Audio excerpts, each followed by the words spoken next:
Good morning, folks. Would-be farmer in Bayard, New Mexico.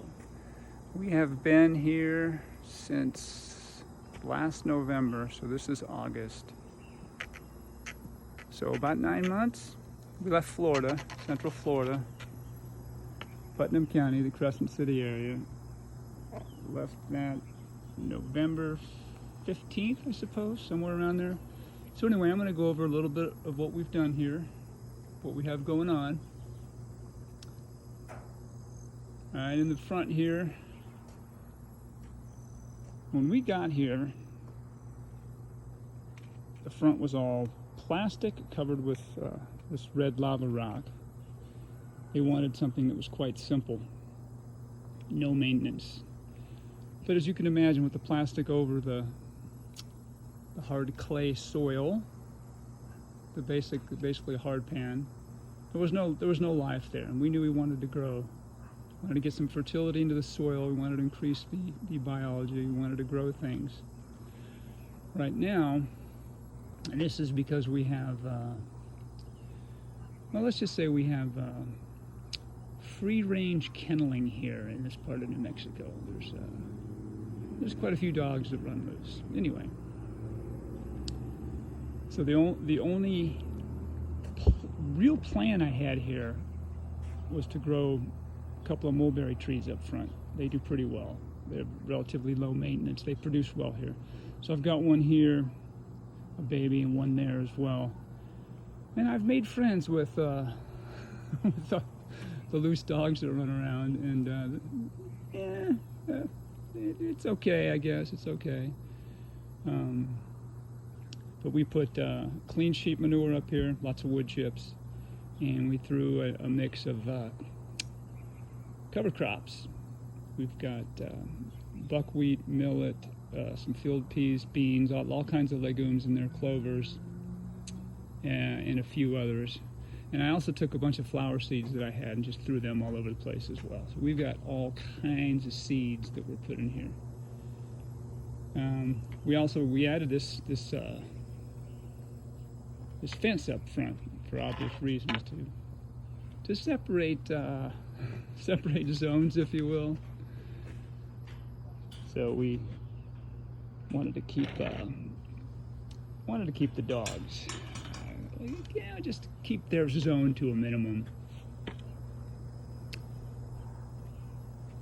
We added a rainwater collection system. The one I chose, and I don't think any solutions are perfect, but evidently there's a rule, a law, USDA, Food and Drug Administration, whoever controls these aspects.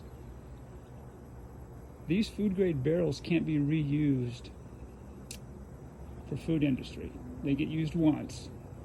I don't know how much they cost for gross. If I looked them up, if I was to buy a few, small quantity, they were like $80 new. So these get used one time, and they carry soy sauce or olive oil or whatever, and that's it. So we found a company that sourced outlets that would collect these and resell them. And I think I got 14 of them for $35 each, and then of course I had to buy all the PVC, and I don't like the plastic. I don't want to use the plastic, but often there are limited options. We have 2 barrels up front for the small roof up front to collect rainwater. We have 7 on one side and 5 on another side in the back, which you'll see shortly. Say good morning to Trey. Hey Trey. Yeah, you're not talkative today, huh? You know, I don't let you out front. You usually go out the back. You've got your pet door, so go out the back. We'll see you there. Oh, yeah. Starting to learn English, huh? Okay, it's a good step. What you'll see a lot growing here, amaranth was another one of the cover crop seeds we put up front.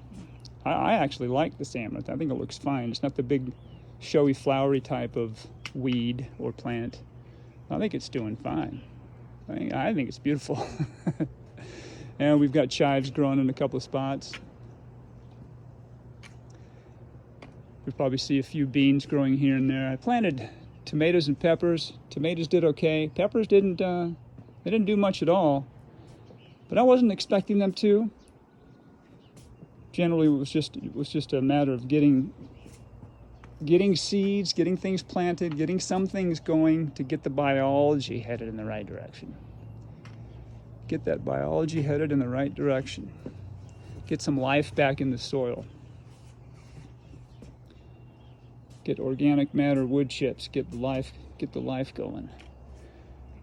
Now we had a problem with the loose dogs digging under the fence. They were digging under here. So we did the best we could with kind of building an area, rocks and wood, try to hold this fence down. And also this area is fed by the street. Water runoff from the street feeds in this area. So eventually we're going to get a lot of erosion. We're going to lose a lot of soil. And unfortunately, the neighbors next door, I've talked to them, very nice. We get along great. They're nice people. But they're stuck in this mentality of because there are fire issues, wildfire issues in New Mexico. People tend to want to shave everything to the ground. And I try to explain that if you do shave everything to the ground, okay, true, you're not going to have trees that can burn, but you're also not going to hold your soil. You're also not going to cool the neighborhood any because you don't have that shade. It's tough to explain. I've been trying to explain without them thinking of us as gentry coming in, trying to gentrify a neighborhood that we just moved into. So it can be tricky. It can be tricky to explain that you do need plants, you do need trees. And you can set up systems like we're doing here, using the grade of the soil, using berms and swales to capture water, to hold water, to slow the water flow, to sink it, to spread it around the property, so that you don't have to do tons and tons and tons of irrigation. Now I've got this going on right now. I got this hose. I'm running water down, and I'll show you where it's going.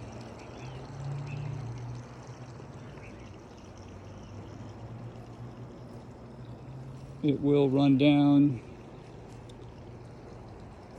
into this area where we've dug a substantial berm and swale. We dug a swale and we created a berm on the other side to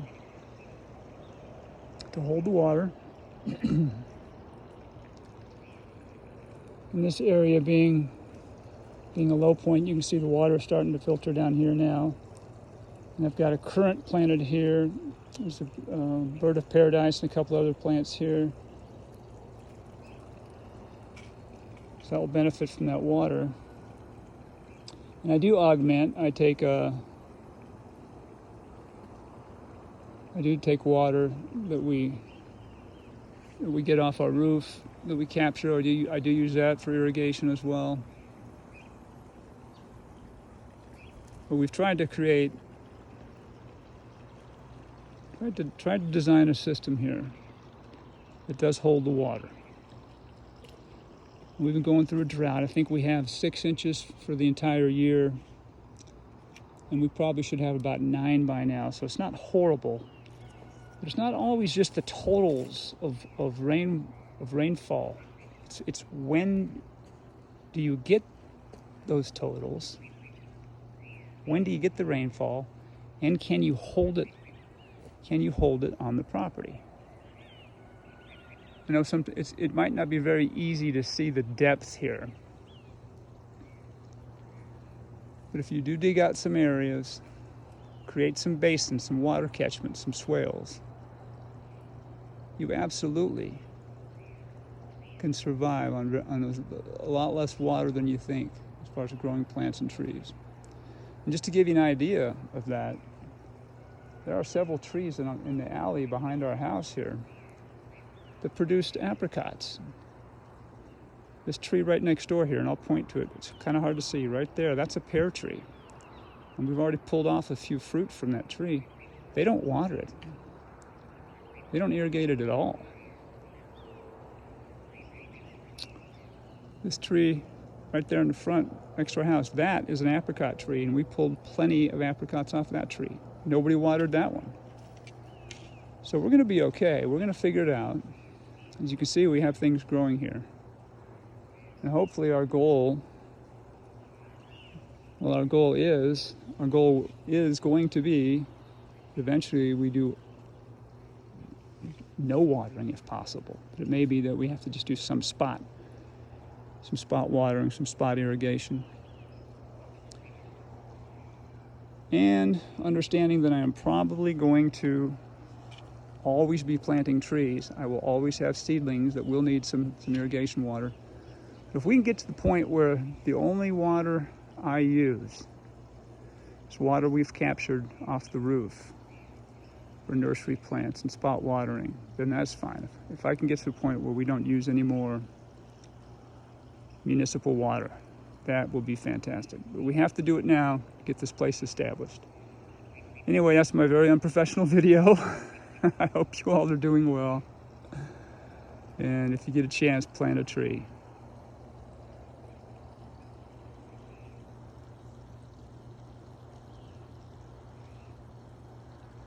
Say goodbye to Trey. All right, Trey. All right, Trey. We're going.